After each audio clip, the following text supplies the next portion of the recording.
Newcastle 2, Arsenal 0. Shit game. Everything about it was shit. I don't even want to fucking talk about it if I'm honest. Look, the reality is, we got beat home. We got absolutely annihilated away. I never saw us winning to get into the Carabao Cup finals. I didn't see that happening. But have a bit of decency about you. Bare minimum. Bare minimum, just play well for the sake of the fans. No, this was disappointing. It was just disappointing. Again, I never expected it. Maybe we could have won the game, but I didn't expect us. But I didn't expect us to absolutely kick them out of the park. I didn't expect us to get 2 goals. And what we are looking at right now is another trophyless season. Is anyone surprised anymore? Is anyone surprised? I tell you what, I'm not surprised. I fucking ain't. I saw this coming a mile away.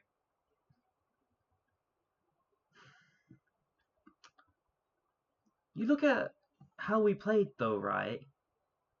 Every time we got the ball, I didn't think we looked threatening at all. It was like the players had already mentally given up. They'd already mentally checked out. Newcastle, on the other hand, they got the ball. They went with it. Every time. Every time they went for it. And they deserve their 2 goals. They deserve it much more than we do. I'm hoping Liverpool win the Carabao Cup. I definitely need to hope tomorrow that they turn up, because you can't let Tottenham beat you to a final. Tottenham do have the aggregate advantage, but this is Anfield we're talking about now. Hopefully Liverpool can pull something through, and that would really kind of just save it for me. At the very least, Tottenham don't win anything. But it's like this. We have shown a complete lack of ambition in our attack now. And I don't know whose fault it is anymore. Is it Arteta's fault? Is it the board's fault? What's going on anymore? What's going on behind the scenes? That's the question everyone wants to know. But look, there's always next season, everyone. Don't worry about that. There's always next season. So these jokes about fucking Netflix FC, they're true. I'm saying this as an Arsenal fan. We are Netflix FC. Always next season. And you look at the gaps in the team, and you can easily say this is what we need. This is the area we need to improve in to go from contenders to winners. Because right now we're just contenders for the Premier League, and I don't even think we've contended very well. But you look at the difference between us and, we'll say, Liverpool. Liverpool has a striker. Liverpool have people who you put them in the front and they will score goals. We don't have that. We don't even play pretty football anymore. The football that I see us play is high possession, but we don't do anything with that possession. We get over to the far wing and we just stop. We've always done this. Martinelli's not good enough. He's not good enough. He'd be a great squad player, but he is not good enough.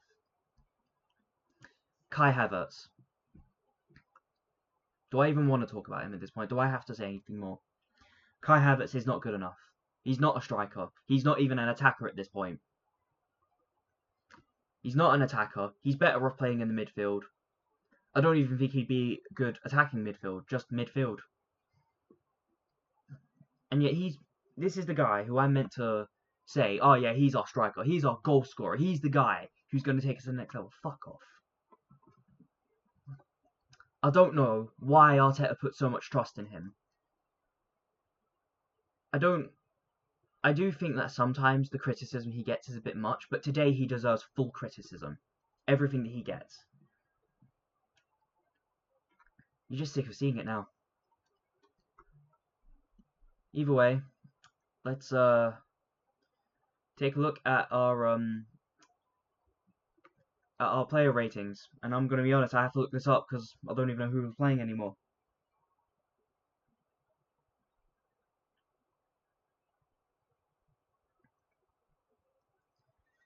1 second. Okay. David Raya. Not a good performance whatsoever. Look, I don't blame him for the first goal. The first goal was just really well worked from Isak. But the second goal, why was you passing it to a player who was marked? That second goal was 110% David Raya's fault. He gets a 5, and that's me being generous. Urian Timber.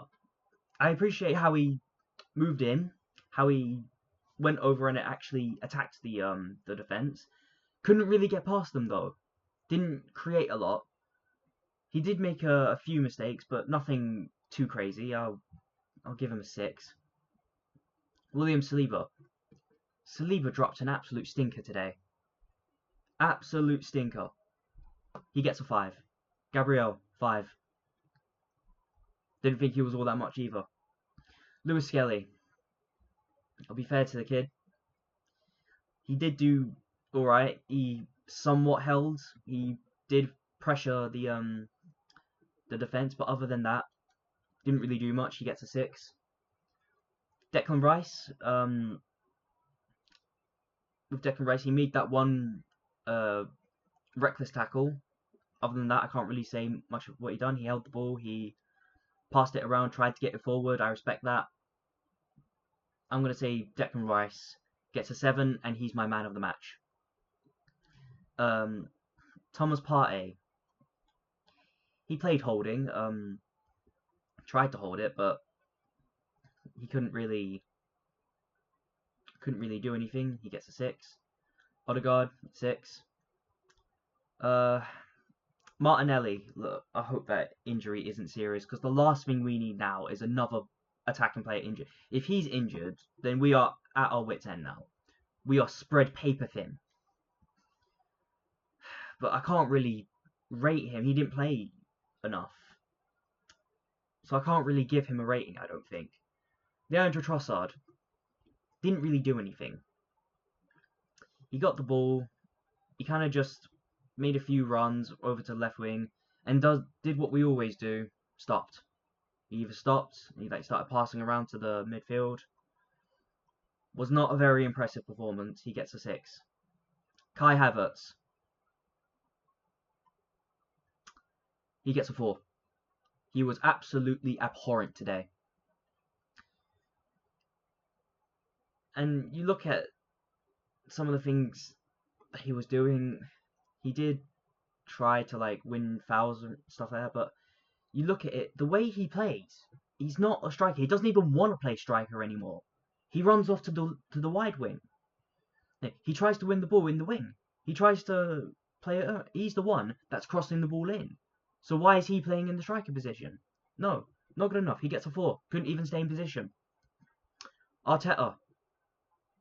Look, I can't really be too harsh with Arteta. He's put his full team out and they didn't perform.